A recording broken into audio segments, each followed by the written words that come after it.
the newsroom of TVS, the late news for the South.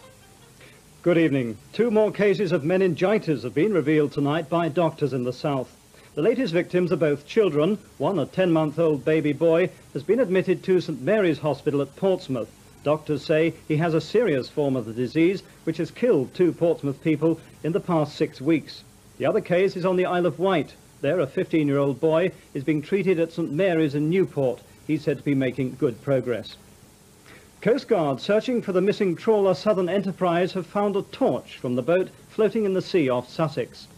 It was discovered off the coast near Worthing. The boat hasn't been seen since it left Lymington on Wednesday. It was due back on Saturday. On board with a skipper, 24-year-old Julian Powell from Lymington, and his 2 teenage crew, 16-year-old Eddie Hawkins, also from Lymington, and Jamie Groves from New Milton.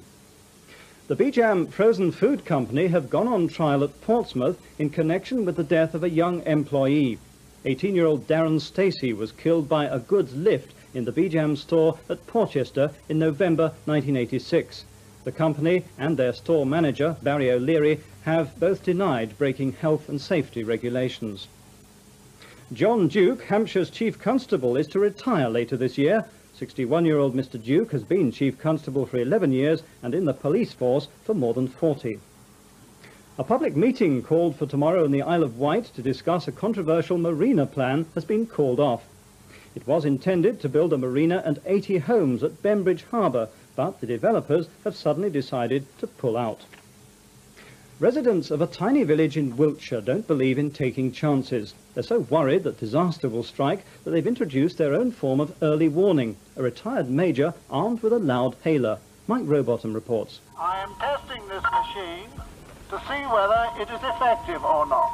They take life pretty seriously in Great Bedwin. Disaster's only just around the corner every day, so it's best to be prepared. For Parish Clerk Major Peter Swain, that means the village must be armed with a megaphone.